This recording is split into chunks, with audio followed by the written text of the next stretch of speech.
everyone. Today we will talk mainly multicriteria decision aiding, and on Friday we will talk about preference elicitation for multicriteria decision aiding. So today I prepared a course which must be very interactive. So I saw that you know to do it with Ulle. So if you don't do it with me, I will be very jealous, okay? So please answer to my questions and ask questions. So the course will be very, very easy. I will just use addition and multiplication. So I think that it will be okay. Huh? So today we will talk about multicriteria decision aiding. And for the moment, you will see that sometimes I will say, okay, this slide, you already seen this part with Jérôme, with CPNets, or with Denis Buissou. I will talk about Aurélie. So a lot of things are already said. But the difference today will be two things. The first thing is that we will talk about how to define a problem. Because not all the time, generally, when you are in computer science, all the teaching courses start by saying, okay, this is my set of alternatives, this is my set of criteria, these are my data, and now let's get to aggregate them, what are the axioms, etc. But the real problem in real-world applications are how to define the problem. I think that it was Einstein who said that a well-defined problem is halfly resolved. So we will try to see, but we will not really define a problem. I will give you some tools to do it, I expect.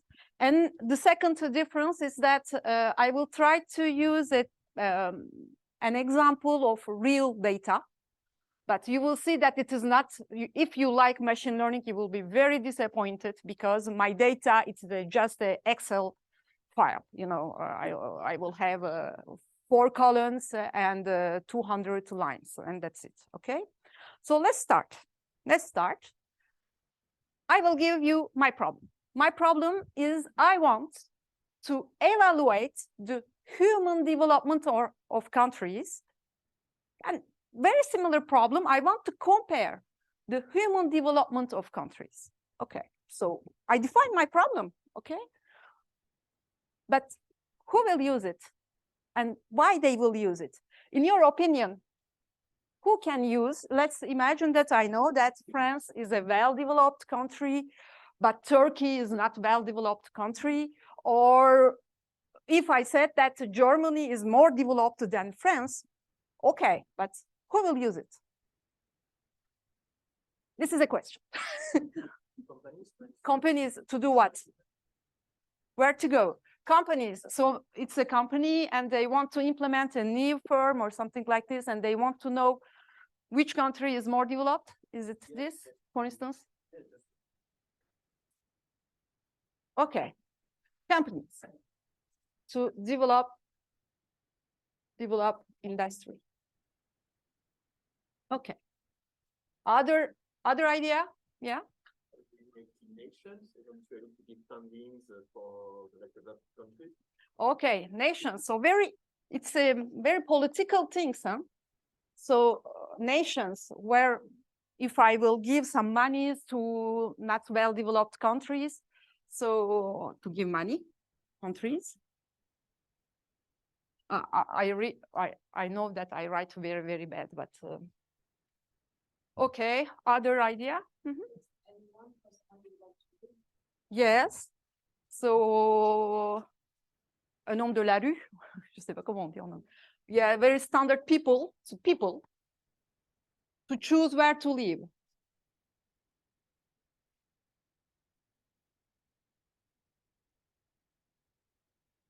Okay, yeah.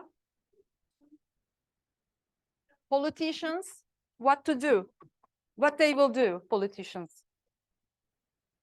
Which type of decisions? If I said that Germany is more developed than France, what will do the president of France? And I will say it, so please say Macron what to do.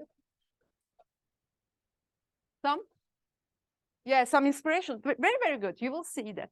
Okay, some inspiration. So Okay, so you see that these two problems, generally, people, they use generally, yeah, okay. If I needed to know where I will live, I want to live in a well-developed country, it doesn't help me to say, to compare the countries. Okay, if they said me that Sudan is more developed than Yemen, I will not go to Sudan, okay? Because it is not developed country. So generally, the first message that I will give today is that generally, in real world applications, people need to evaluate alternatives. But we are all the time talking about comparison. And sometimes it is not sufficient. So it will be my first messages, and I will explain, I will give you some other hints. Yes, the first message is that in multicriteria decision making, we have three problems, maybe more, but three basic ones. The first one is choice problem, the best developed country. I want to know the best developed country. And this is the, generally we do this. That's why all the time we are talking the Pareto dominance, because if I have a Pareto dominant alternatives, I will throw away, and then I will be concentrated on other things. So I want to know the best developed country. And okay, let's see. I will say you that it is the Switzerland. Okay, let's imagine that I will use the Aryan idea. I want to go to the country which is the best developed one. So I have to go to Switzerland. Okay, let's imagine that I don't like fondue, okay? So since I don't like fondue, I said, okay, but I don't like fondue, I will not go. No, and I'm from Mediterranean, I'm Mediterranean, and I want to have a sea. There is no sea in Switzerland. So no way. This choice is not good. It means that I didn't formalize correctly my problem, because my problem, there's another criteria. Okay. So the second thing, sometimes a ranking problem may help me to do a best choice. Because let's imagine that, okay, there's Switzerland, and I realize that Switzerland is no more acceptable. Then I can go to Germany, but there's no sea neither. So then I will go to France. There is a sea. Oh, yes, but yeah. It is not Mediterranean, okay? So I will go to France. So what is good is that generally in real world applications, even if we have a choice problem, we are doing a ranking problem. If I want to recruit a new associate professor in my university, I will not say that this one is the best one I want to recruit, because he is also applying in other universities and maybe he will not come to my university. So it is a good thing to do a ranking problem. So the first one is not coming, I will take the second one, and then etc. Okay, let's do it. So now I stopped to France because I want to be in the Mediterranean. But let's imagine that it wasn't my, the set of my alternatives wasn't these 5 countries, but was these 5 countries. Okay, so Italy, Sudan, Liberia, Mali, and Chad. And I do the same thing. I want to choose. And yeah, my idea of Mediterranean doesn't work, but okay. And here, let's imagine that I said that, okay, I cannot go to Italy. I don't know why. It is, yeah, but let's imagine, okay? I can't find any reason, but okay. So you don't like mafia, okay? You are very afraid about mafia. So you are not going to Italy, okay? And then you have to go to Sudan. Oh, and it's not a good thing, because what is happening here? The second one was Germany, and here the second one is Sudan. They don't have the same development level. You know, if you want to do a choice problem and you say that I will use a ranking problem, even this information is not sufficient. Maybe if you want to recruit someone, if you do just a ranking and the first one and the second one cannot come, you will take the third one, maybe the third one is not a good one. So you don't have the information about the intrinsic quality of alternatives with this problematic. What we are doing when we recruit people, we are not doing this. What we are doing? So you have to know. Yes, Arya. We evaluate them. First of all, we evaluate them, and then we will say that let's say that I will choose 5 or 7, then I will listen them, and then I will do a ranking of, for instance, 5 acceptable candidates, which means that my real problem in the beginning is not a ranking or is not a choice, but it's an ordinal classification problem. First of all, I have all these candidates, etc., all the countries. First of all, I will maybe divide them into 2, acceptable one and not acceptable one. And then when I know that what are the countries or the candidates which are acceptable, then I can do my ranking and then do my choice option. So this is the first message that I want to give you. Generally, people come, for instance, I do some real world applications for the government. They said me, okay, we need the hierarchy, how do they say? You have to rank all the toxic substances for the government. Okay, but to do what? They said, maybe if the substances are very toxic, then we will put some taxes, or we will say that it is forbidden to use them. But then why we have to rank them? Why we have to rank them? I have to classify them in different categories, which must be some where we have to put taxes, etc. So generally, in real world applications, first of all, we need to guarantee a level of something, of what we are looking. For instance, here we have to say that France is a very high development country, Ukraine, high development country, India, medium, and Sudan is a low one. So you see that Sudan was a low one. And if I know this information, then I can use this one. Switzerland is no more possible. Okay, I will take Germany, but can I take Germany? Yes, because France is very high developed country. It means that Germany also is a very high development country. But here, I know that if Italy doesn't is not possible, then I know that Sudan, low country, and then I will stop myself. So this is my first message is about, in many contexts, even if the decision maker wants to choose the best option or to rank the options, he also needs to know the intrinsic evaluation of options. So this is the first message. And it is very hard to do it. It is easy to compare things and to see which is the best one or to rank them. But give the real evaluation is hard. Okay, so these are my problems, okay? Now we will model our problem. How I can say if a country is a well-developed one or not? What are the attributes that I will put there? Any idea? Literacy. So I will call it education more generally. Okay.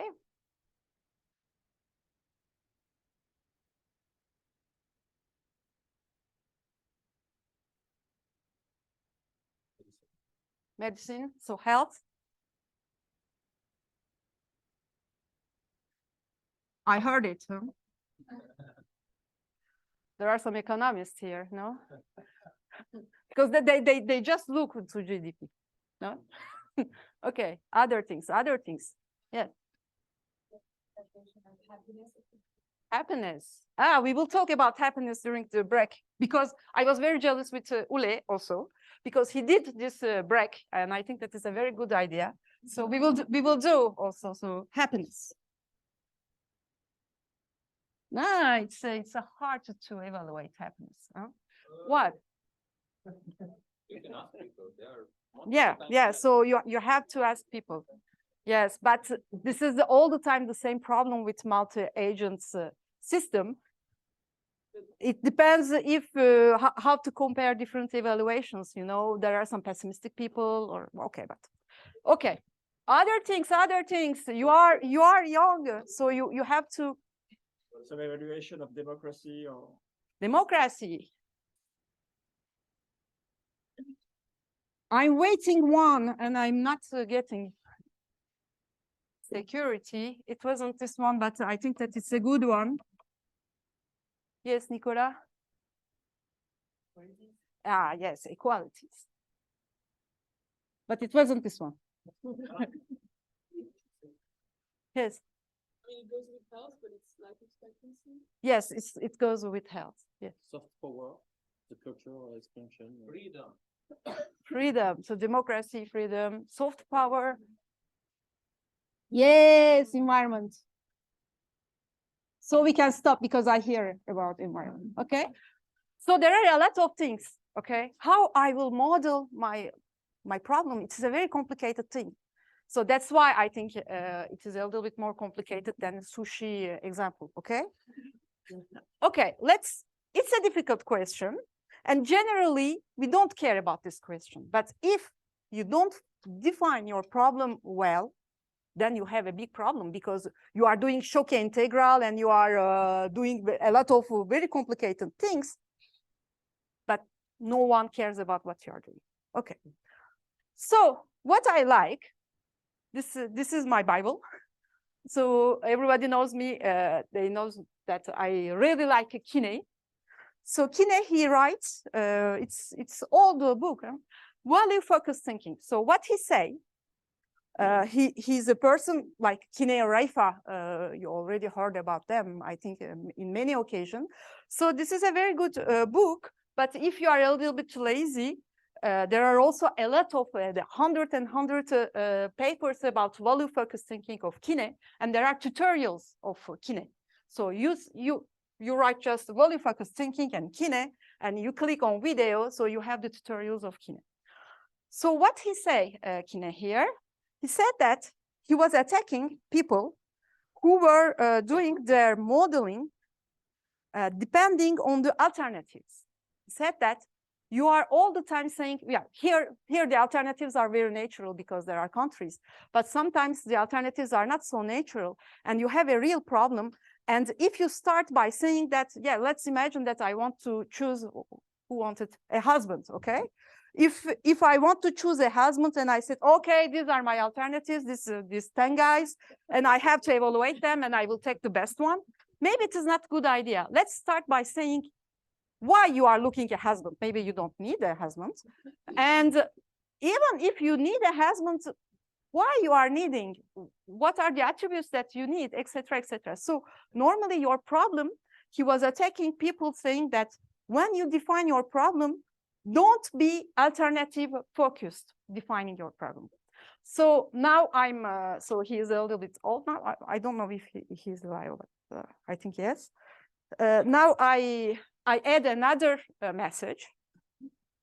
Don't do data driving modeling, okay? So a lot of people know we are all the time talking about data, and it is true that it is important. It is important to have very well-defined data, the quality of data. We have a lot of data, but let's start. We want to see if a country is a developed one or not developed one. I will not say which are my data, okay? You have to define, first of all, what are your values, the moral values.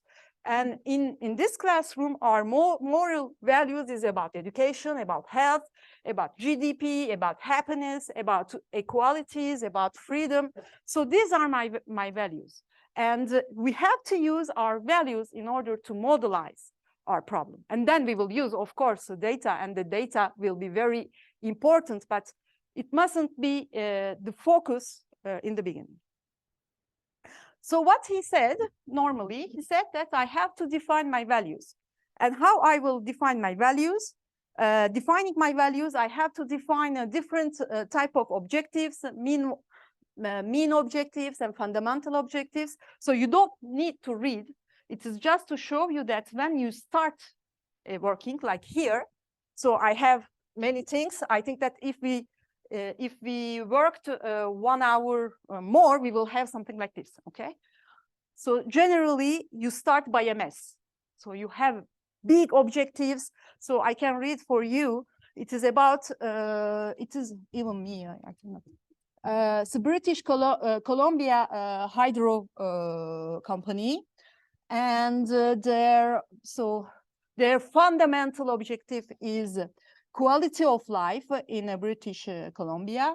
And then there are some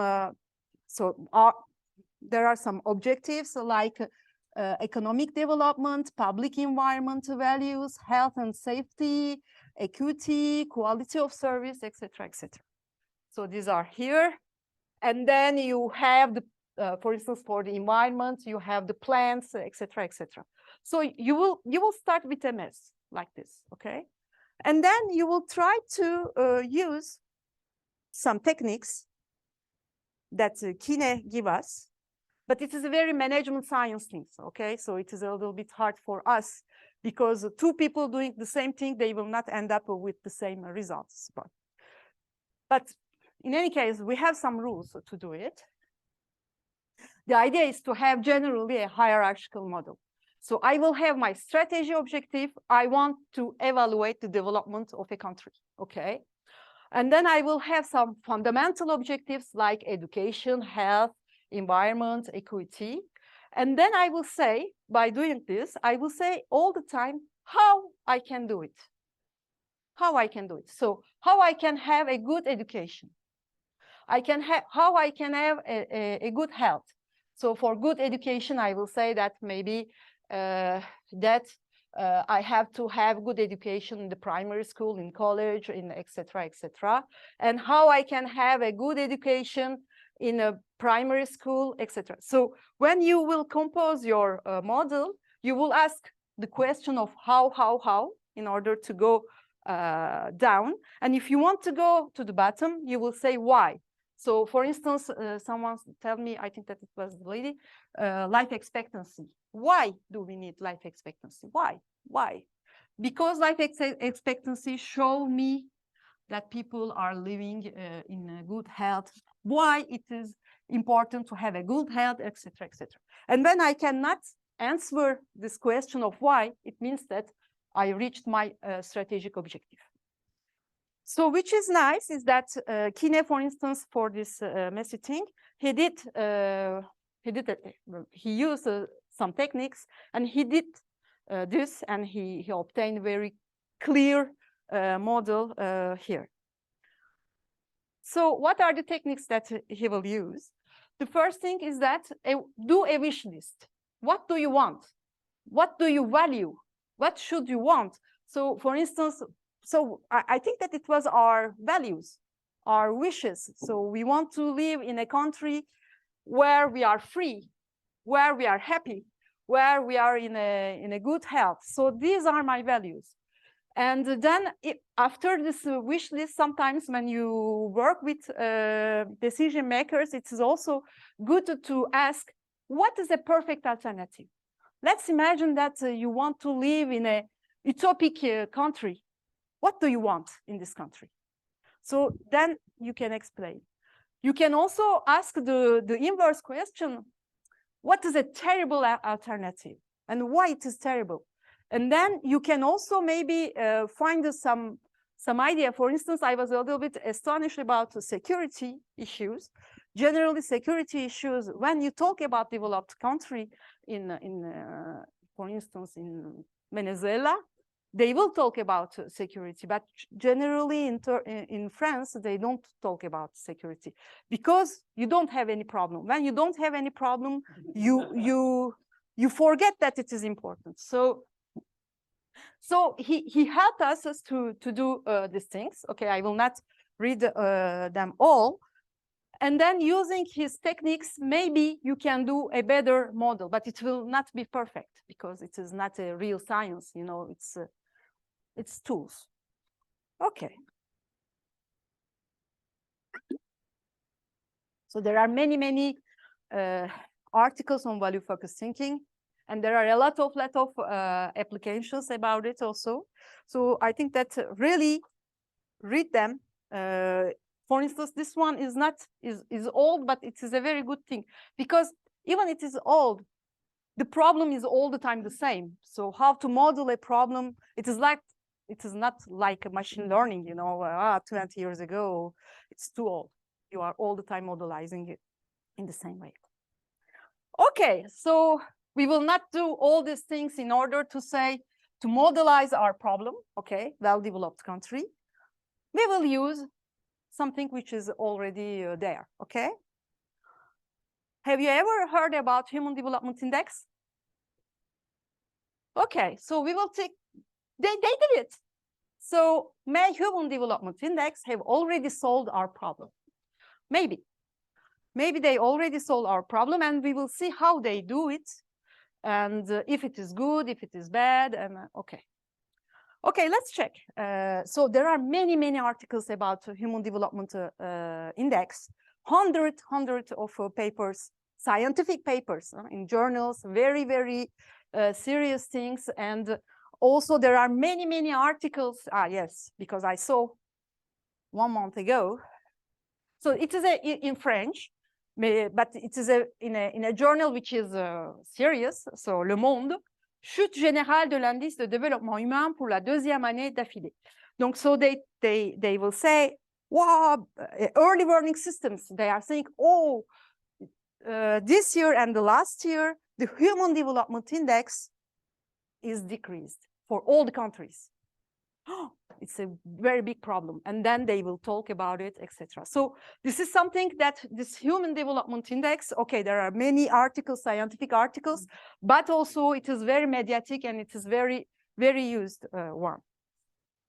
Okay, using this indicator and other indicators, they produce a report. So I said that, okay, I have to read this report to tell you, but it is 200 pages, so I didn't read all the report, but they use this report in order to say, oh, for instance, the last report is very pessimistic, so it's not good.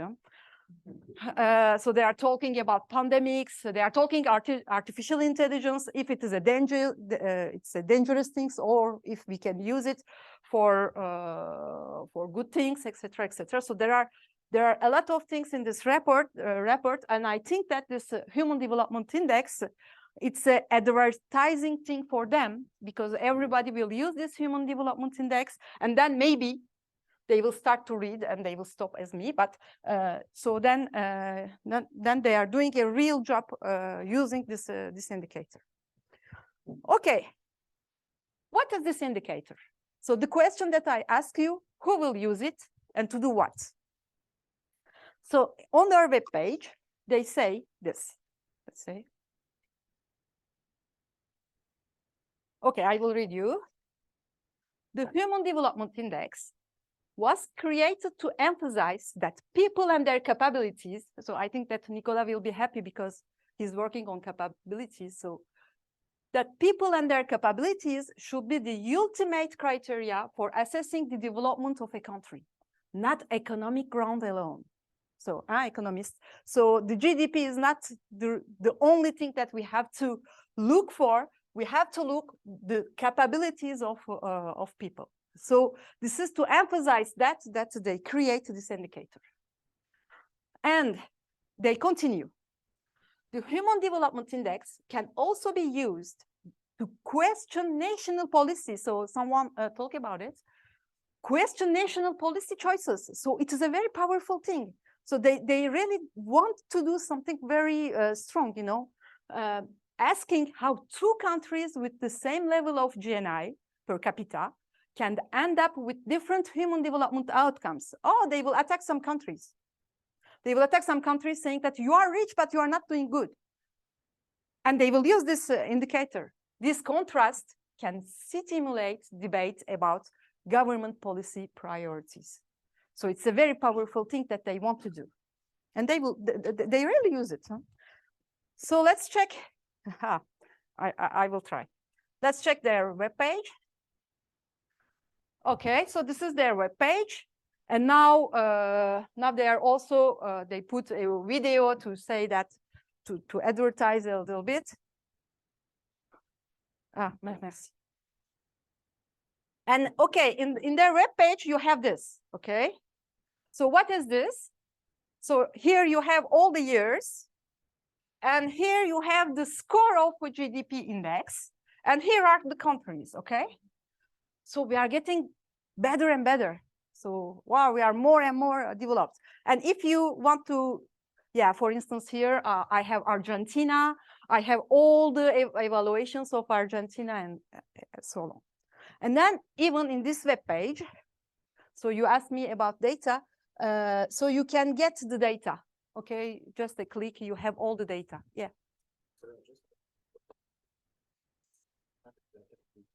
We will talk about it.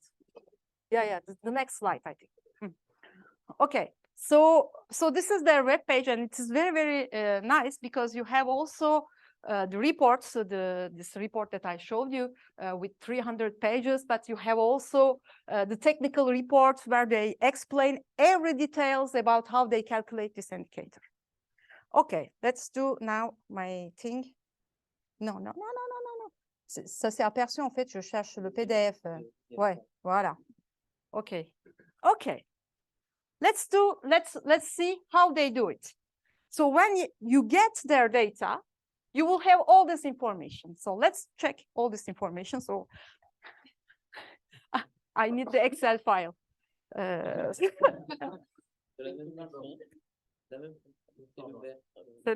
Numbers. Yes. So this is the data that you have. Can you see it?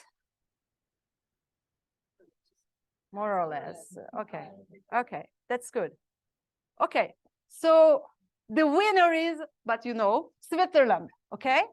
And then you have Norway, and then Iceland, Hong Kong, Australia, Denmark, etc. So if I want to do a choice function, choice problem, I have the answer. So everybody is looking, my country, where is it? So the Switzerland is the big one, okay? Is the best one. And then you have also the ranking of countries. So my second problem also is also resolved by them. And let's see, very human development. They also did this categorization, okay? This ordinal classment. So very high human development. And then high human development. If you are looking for France, because we are in France, he is there. He is after United Arab Emirates, and he is after Spain. Okay, and I don't know why, but French people, they will look also the Germany and the Angleterre, and they are up. And I'm looking for Turkey. It is okay. And very high human development country, Turkey. Okay, so then you have high human development countries, then medium human development countries, and the low human development countries, and we end up with South Sudan. And there are some countries where they couldn't get some information, like Korea, etc. Okay, so they resolved our three problems: choice, ranking, and also ordinal classification, by using this value, this index. We will see how they do it, okay? But they give all the informations about the attributes. They give another thing which is very, very interesting. Let's see. This one.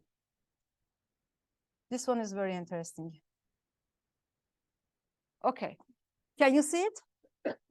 No, you cannot see it. And here, so what they will put, for each country, they will put the GNI per capita rank minus the Human Development Index rank. For instance, for the Switzerland, which is the first one, is 5, which means that if I rank countries for the GNI, okay, then Switzerland will be the 6th one. But here it is the first one. So 6 minus 1 is 5. So this is 5.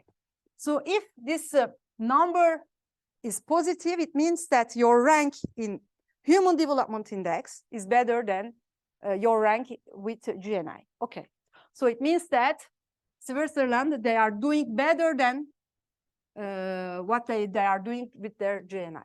So for instance, here, there's a very good country because It means that they are not very well ranked with their GNI, so they are not so rich, but they are very well classified. So let's see which countries. I don't know.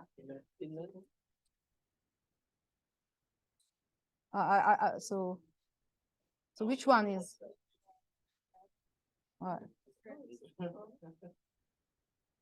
This is Australia. Okay. So you can see some countries which are doing well, so good for them, but there are countries which are not doing well.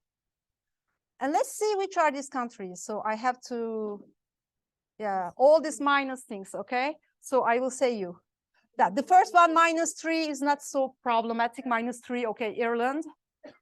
And then there is -10, Singapore, -15, Liechtenstein, -21, and then Luxembourg and United States, United Arab Emirates.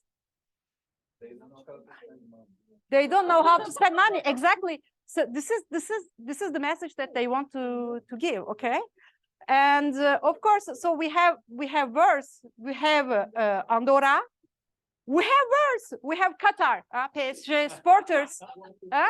Qatar is not doing well, and also San Marino and etc. So yeah, the last one also, Kuwait. So can you remark which countries? What are the common things of these countries?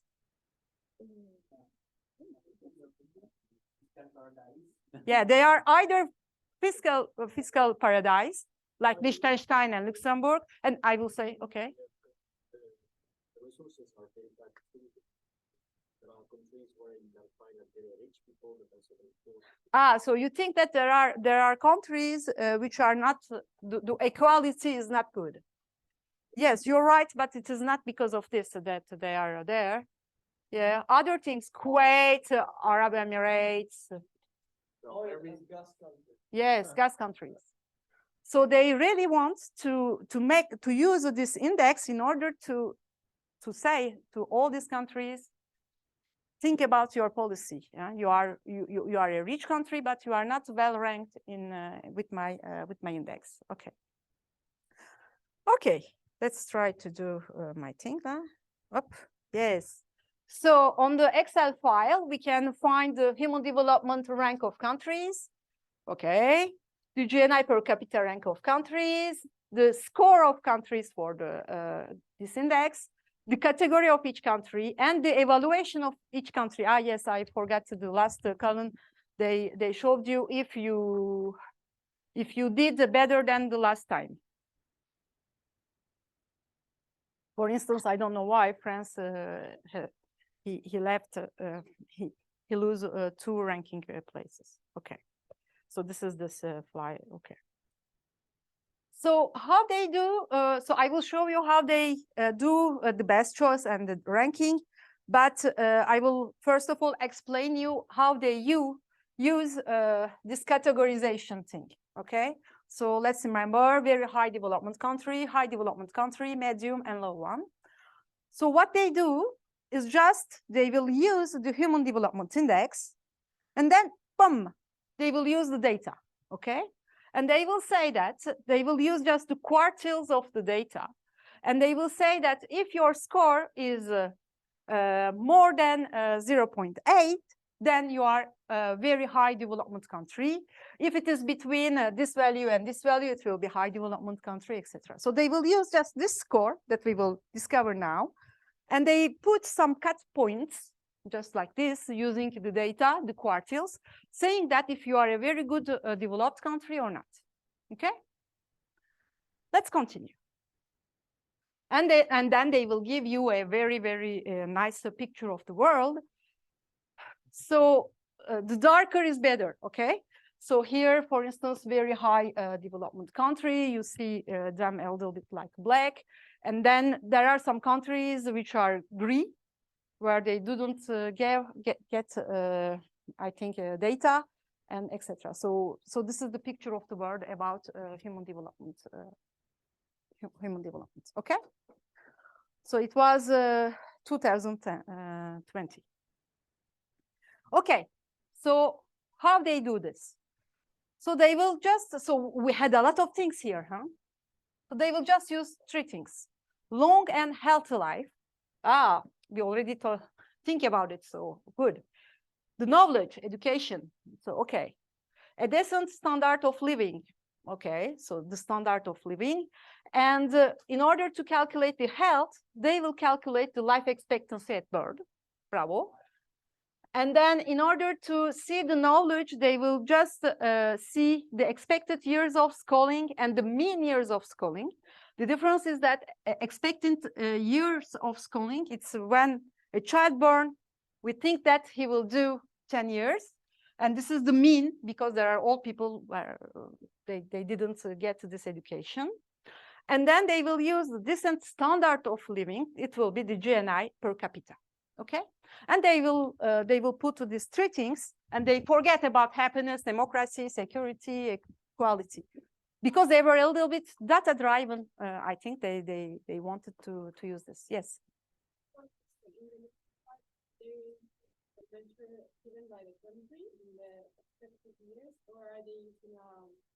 I can't remember, but their technical report is very, very well done.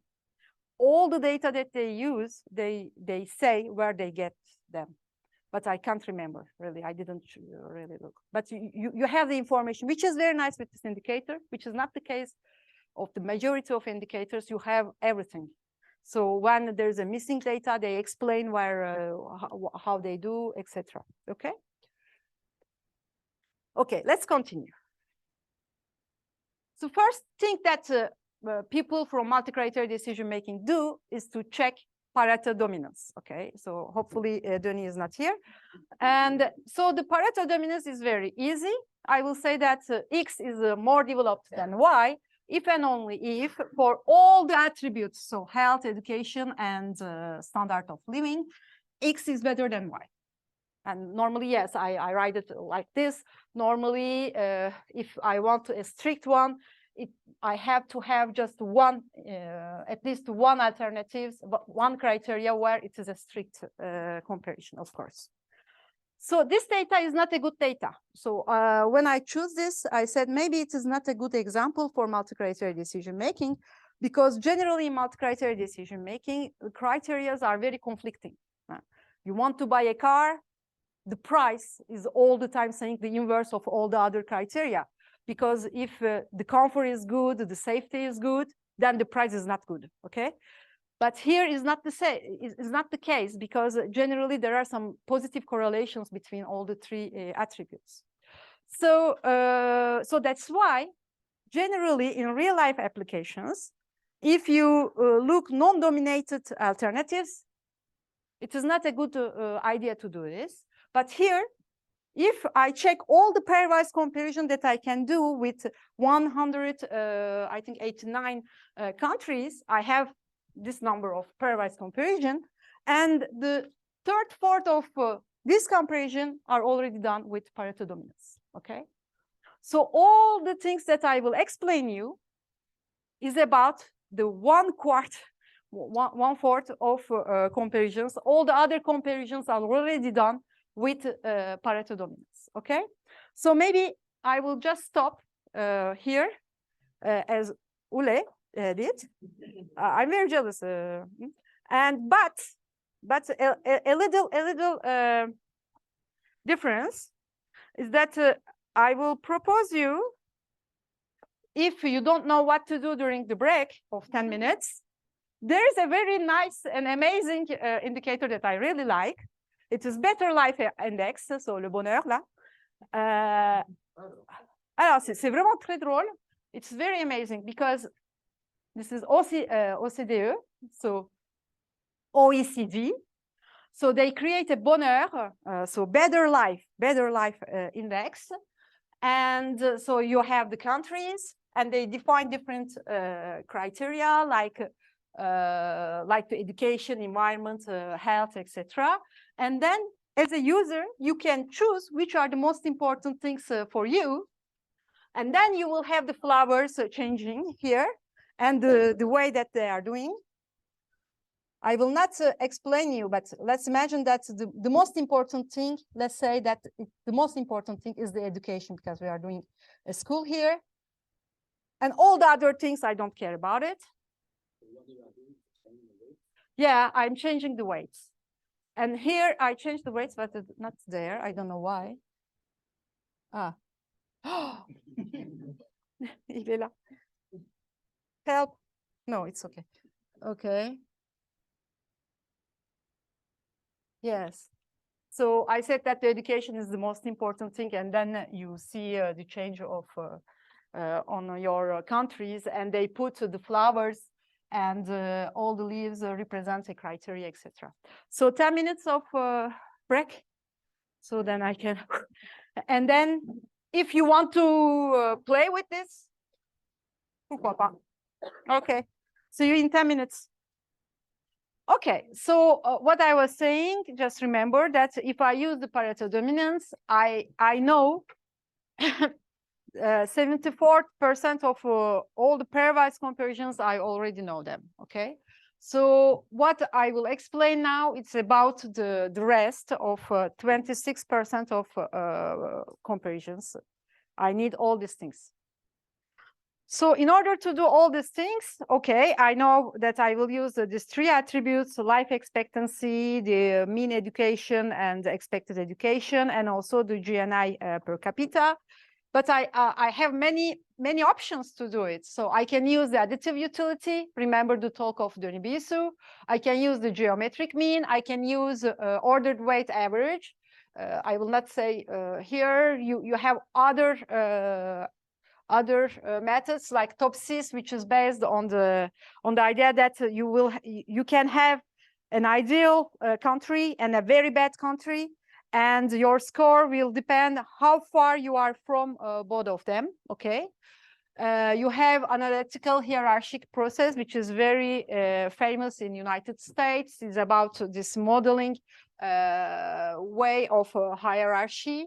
And then you have pairwise comparison methods. So you have ELEC methods. You have Promethe methods. They are not so far from social choice theory that we saw in the morning. There are rule-based methods. Denis, he told a little bit about logical rules, if then etc. And we may also include the synergy or dependence, as I said, like Choquet and Tegras. There is also Sugeno about ordinal data. So you already seen the Denis Bissou speak, and the CP-nets or JIA things like the talk of Jérôme mentioned. So there are a lot of choice. So what Human Development Index choose between all these things in your idea? It's an indicator what they choose. Oh, I know that you know, Nicolas. Generally indicators, what they choose, what people use in Multicriteria. Weighted sum. You said weighted sum? Yes, it was weighted sum. Now it is not weighted sum, but it is very, very close. It's a geometric mean. Okay. So how they will do? So geometric mean is instead of having plus, we have multiplication, and instead of having your weights here, your weights will be here. Okay. And in order to normalize, normally we divide by 3, and since I'm doing multiplication, I will not divide by 3, but I will take this one. Okay. So it's very easy. Okay. I will just multiply and okay. And the life expectancy. So I have life expectancy. How I will use life expectancy? I will take the life expectancy of a country and I will normalize it. Remember how Denis said, all the people are doing normalizing. It is not good. It is not good. So we will see if it is good or not. And especially here, let's check how they normalize it. They normalize it in a linear way, in the sense that they do this. It's a very, very classical normalization. Okay. I will put all the life expectancy, okay, here. And I don't want to say that it is a utility function, but even if Denis is not here, we will not say that it is a utility function. It is something, the attractivity function of this, okay? And they will say that if your life expectancy is 20, you will have 0, okay? And if it is 85, you will have 1. And between them, you will have a linear, okay? A linear tick. If you are in the middle, your score will be 0.5, etc. So this is a very classical normalization, linear one. They will do the same thing for the education, for expected years of schooling. So it means that they will define in an absolute way. So let's remember the slides of Denis. When he was doing his normalization, he normalized by dividing by the maximum value of the alternatives. Here, we will not do this. We will not do like Shanghai, because some 1 year to 1 year to another one, the expected life of the life expectancy can change. So I cannot change all the years my normalization. So they said, okay, the maximum value will be 85 and the minimum value will be 20. So it's an absolute way. So it means that the evaluation of a country doesn't depend on other countries. So it's an absolute way. So they will do the same thing for education, expected years of schooling minus 0. So this is the minimum one. And the maximum one, it will be 18. And the mean years, it will be 15 and 0. And then they will take the average, okay? And they will do a little crazy thing here about the GNI.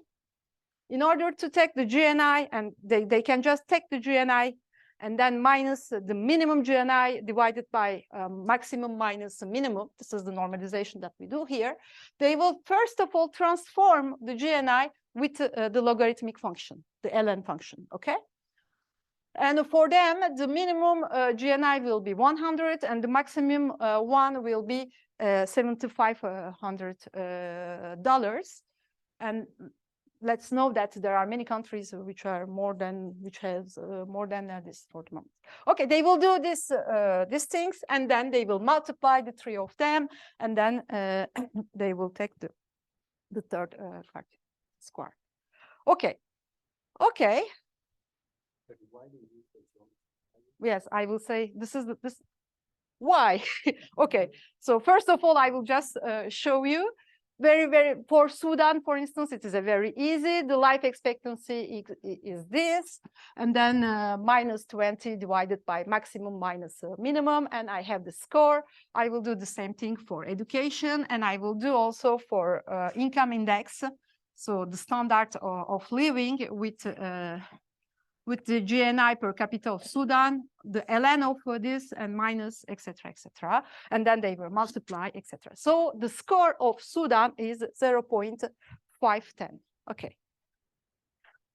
So this is the question. Why they are using this geometric mean? Do you have any idea? Why before it was a sum, now it is a geometric mean? Yeah. To avoid compensation, if you have a life expectancy of 20, it will be 0. So in the multiply, it will be an index of 0. Okay, so you are right, but not completely. So it's about the compensation issues, but we still have compensation issues that I will show you, of course. But you are right. The multiplication is less compensatory than the addition. Let's check with a very simple example. It's a toy example. Let's check that I have 3 countries, 0.5, 0.5, 0.5, 0.7, 0.6, 0.2. So I made these examples because the sum is all the time 1.5. And if I use the weighted sum, I will end up with 0.5. Okay. But if I'm now using the multiplication, I will not have the same evaluation for these 3 countries. So the first one, okay, because I have just a 0.5 everywhere. But here I will have less than 0.5, and here less than 0.44. Why? Why? Because normally when I'm doing the multiplication, I don't like unbalanced alternatives, okay? So here, for instance, I'm very punished because of 0.1, and then my score is very bad. Why they are doing this? I think that they are doing this because they don't want to say that Kuwait is a well-developed country or gas dependent country, because by doing this, they will use less. They will have less compensation, I think. Okay, let's see if it works. Okay, so as I said before, 2010, it was a arithmetical average and mean, and now it's a geometric one. Is it important, this change? Because they are all the time talking about this change and balance countries, etc. Normally, it can be very important, this change, if you have a very bizarre, very conflicting criteria. Here, all the criteria are a little bit correlated. Is it important to do this change? Because they are all the time communicated about this. So we check the data of 2020. So here you have all the countries, okay? So the first one is Sweden. No, Switzerland. So up, this is the best one. Here you have the second country, okay? Here you have the third country, etc., okay? And here you have the scores of the countries for human development index. And I have to, I'm so close. So the orange one are arithmetic mean, and the blue one are geometric mean. So as you see, the score of countries does not change too much. It is because of the data that I have, which is very correlated. So they are talking about this big change of a plus to multiplication, but with this data, it is not important. Which one is on the graph, the previous mean and the current geometric mean? The blue one is geometric and the orange one is arithmetic. Okay. So the actual is the blue one. The actual ranking of and scores are blue ones. So let's imagine that you are the country which is ranked 101. Your score is here, and they are very close, you know. Okay. The light orange countries that were at the bottom. Yes, yeah. That's you're right. The countries who are in the bottom, they were doing better with the addition. The ranking from 2020 or 2020. Well, 2020. So it is not very linear because it was a student of mine who did it, and she said that she didn't use the same number of after the point. So there are some things like this, but if not, it is a real PAM linear. Okay. Okay, so I don't know if you know the community distance. So it was related to the last rule that Ule taught you. If you have two ordering, okay, I can see how far they are. How far they are between them. What is the distance between them? So the community distance says that. Let's imagine that I ranked with the blue one and I ranked with the orange one, and then I will see all the pairwise comparison. If there are some pairwise comparison which are not the same, then I will put 1 in my distance.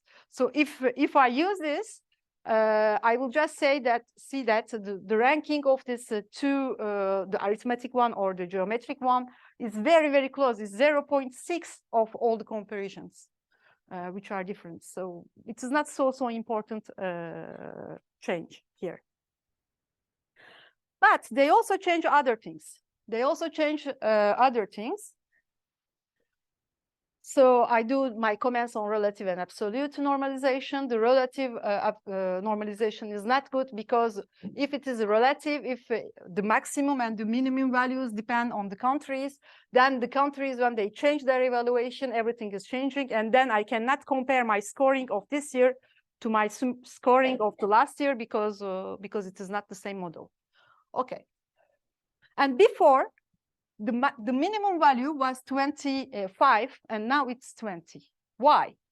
Everybody was saying that we are getting better and better. The life expectancy is growing. Why they change it? Do you know? No, it is not because of the multiplication. It is because of something which happened in the world.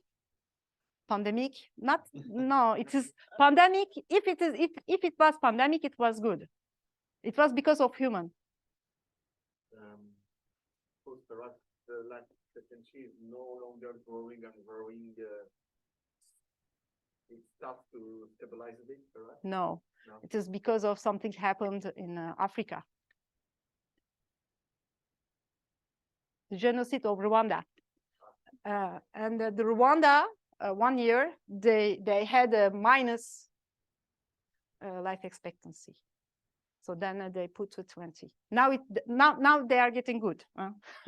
But it was very horrible to have a minus. So you don't have minus, they put just 0, but they had a minus life expectancy.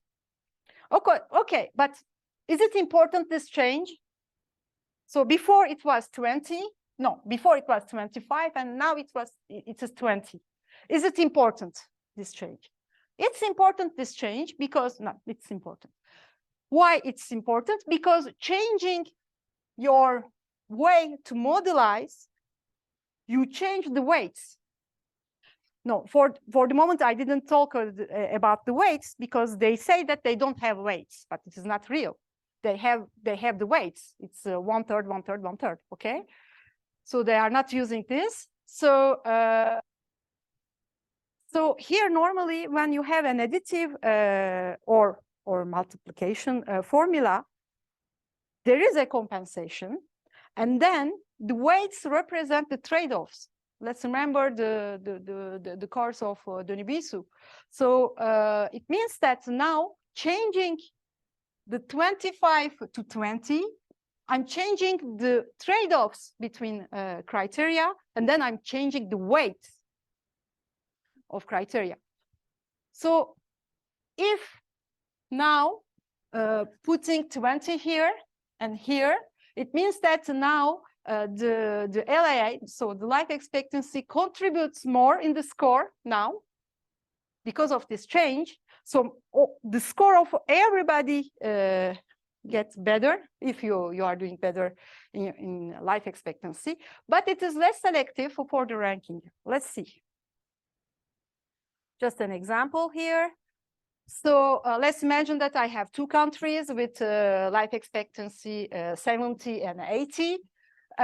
So now for 70, it was this score. But if I use not 20, but 25, the score is smaller. So now it is more important. So I give more importance to life expectancy by changing the normalization that I'm doing.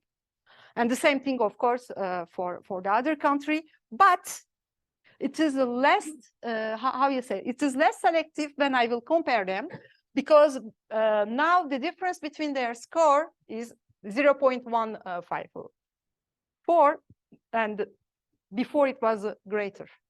So everybody was going well, but so I'm saying that, okay, I put more importance to life expectancy, but it is not true when I will compare 2 countries. So it is a very strange thing. Okay. Why we are doing this? So it is when it was weighted sum. So this example I took from the yeah, I will say that later. Okay.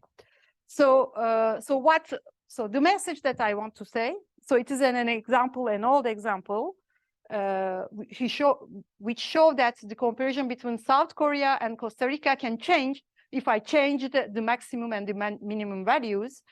So it is important, and so the weights are important, and the normalization is not really between 0 and 1, because we don't have countries with 20 years of life expectancy now.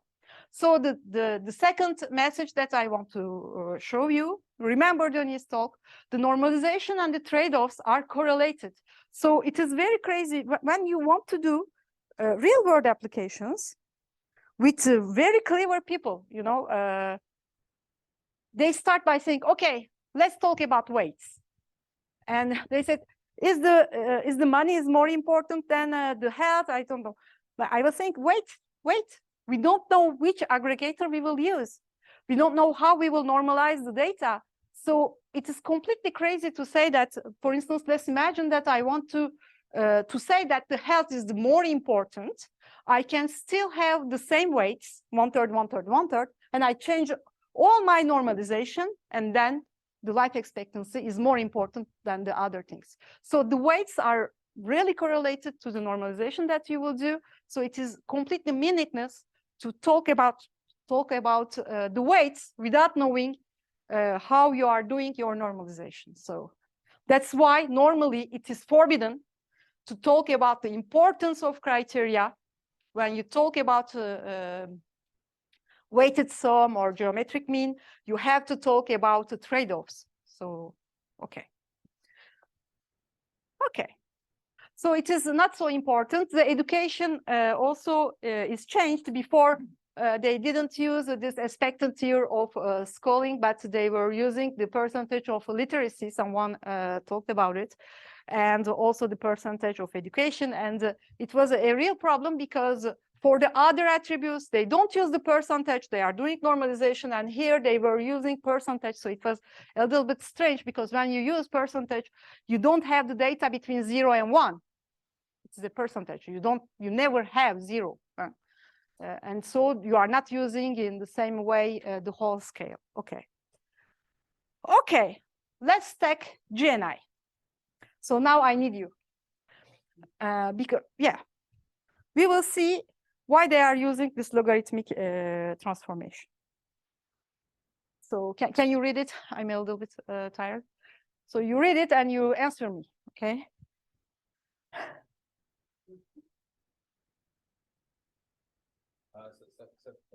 At what time in the morning you need to be?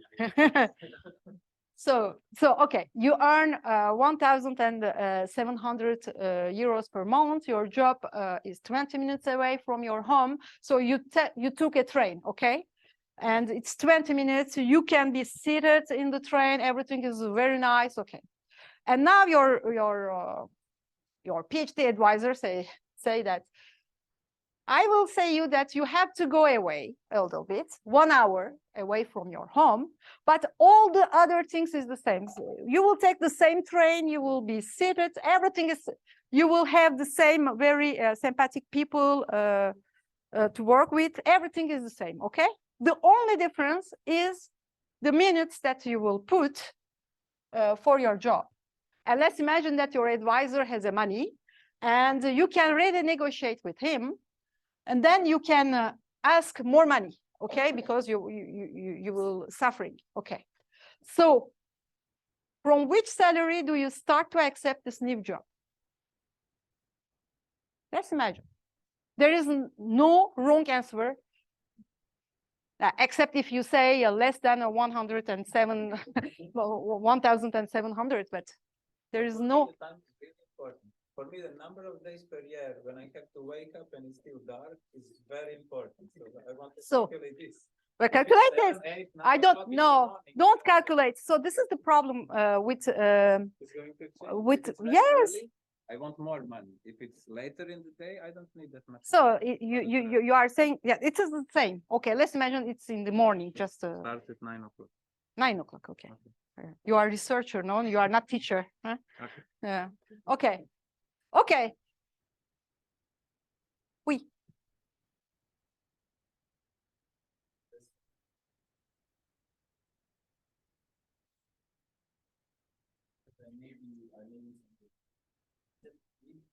I think that you don't have a country where there are the percentage of people which are which don't know to read is never 0. In this sense.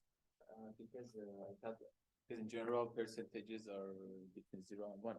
I thought you said it in general. No. They were really looking for the number of people who can read and write. And generally, I don't think that there are some countries where you have 0. Okay. Okay. Answer.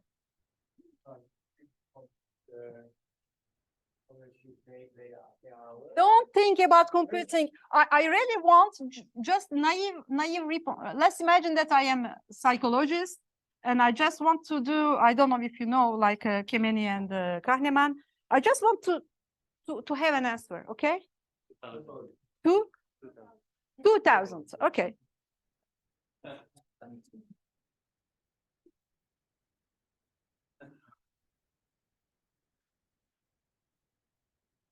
And you say 2,000. Are there different values? Oh. Which means that the time is less important than for the lady. Okay. 500. Whoa. Okay. Okay, let's stop.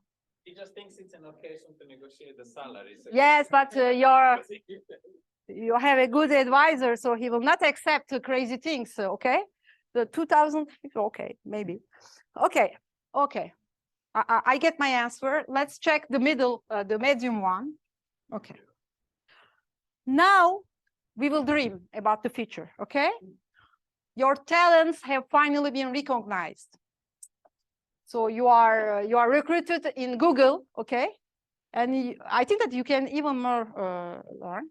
So 5,000 euro per month, your job is still 20 minutes away from your home. And now you are offered a job 1 hour away from your home. Okay, let's imagine, okay, you are a big boss, very important person, you earn 5,000 euros, and they will say that, okay, instead of doing 20 minutes, you will do one hour of travel. 6,500. I'm with you.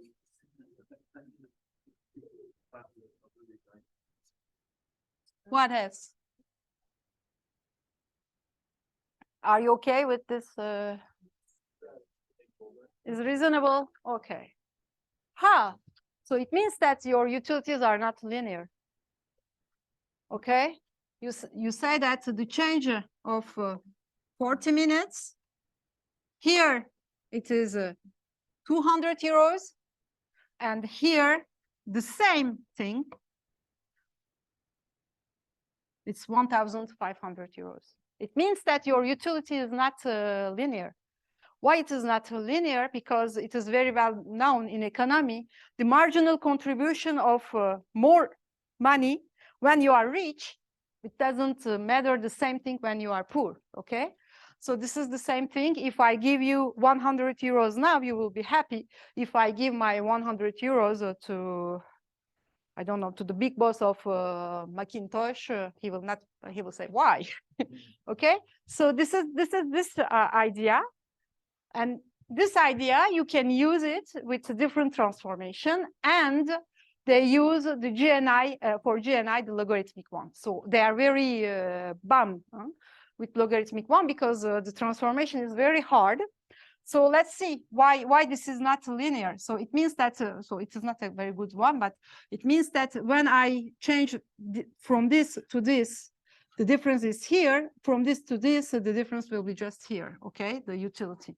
So they use this logarithmic transformation, and then after this logarithmic transformation, they will check the minimum and the maximum one, and they will do the same normalization. Okay. But before they weren't doing this.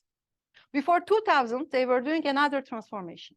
And the transformation that they were using, it is the same idea, okay? The utilities are not linear, but the idea was this following. I will calculate the average GNI of the world. Let's say that this is my bottom. Let's remember also the bottom of Denis, okay? This is the average, okay? Let's imagine that this is my GNI, okay, of my country, my rich country, and this is the average GNI of the world, okay? So what I will do, I will say how many times I'm better than the GNI of the average. So this is also the average and also this one. Okay, and then the transformation is this. I will take this average. This one, I will take the square of it. For this one,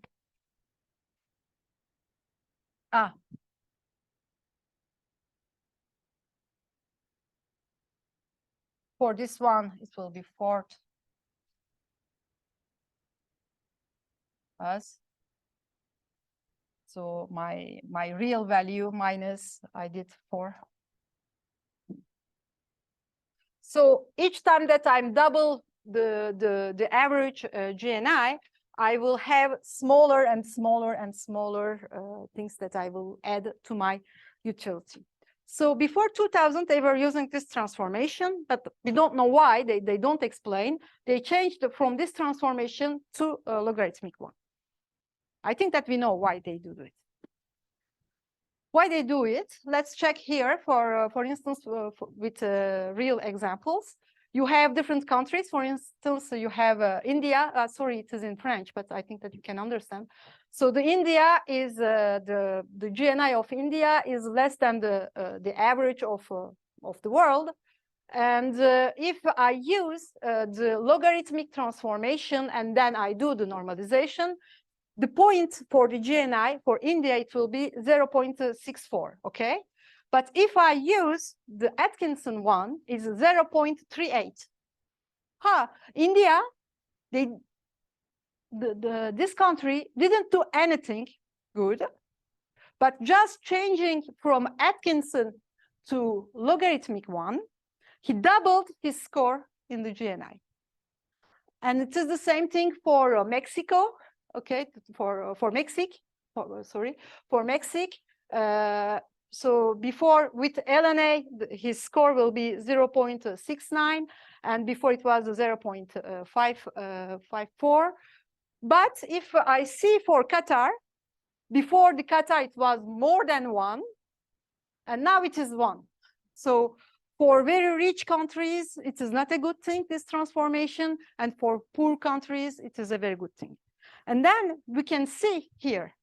So again, if we use the data from 2020, and if we use the Atkinson transformation or the logarithmic one, what is the changes? So the blue one are the current values. It means that you have the logarithmic one.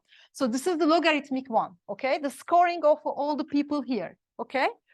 And if I didn't use the logarithmic one, but the Atkinson one, I had these scores. So you see that why the countries are getting better and better for human development, maybe because probably there are real reason for this, but also the reason is that because they changed how they normalize the GNI, okay?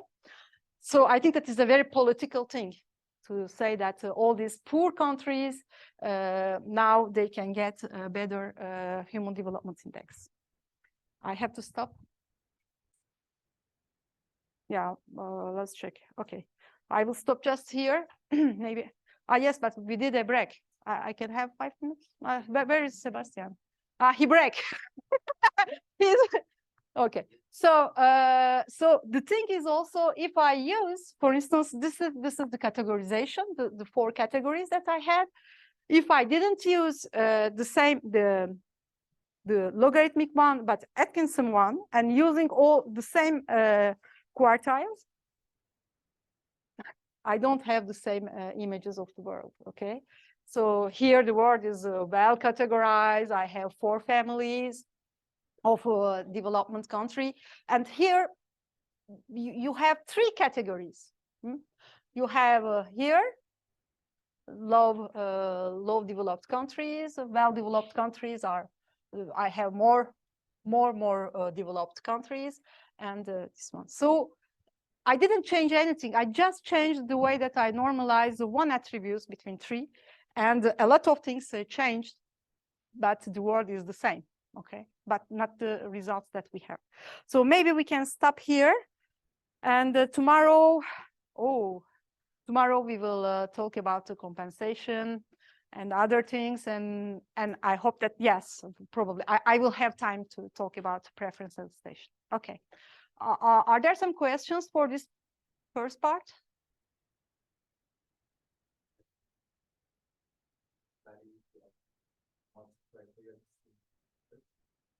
Imagine people ask a real scientist, I want this ranking, I want this aspect to be first, I just want to be the best position. And you would say, here is your method. Yes, that's right. That's right. And you're right in the sense that sometimes when you are doing real world applications, I had some experience about it. Sometimes people ask you, saying that I need help, but they already have an idea for the best solution.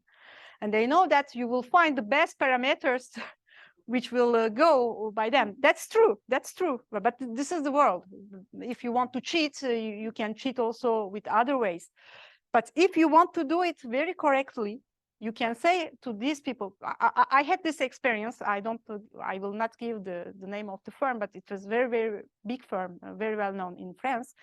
And they had a real idea, okay? And they understood what I wanted to use as a method. So they were cheating, not cheating, but they know how to represent data, But I said, okay, I understood what you want, but let's see if we can do from the zero, okay? We are doing the model and then etc. They accepted.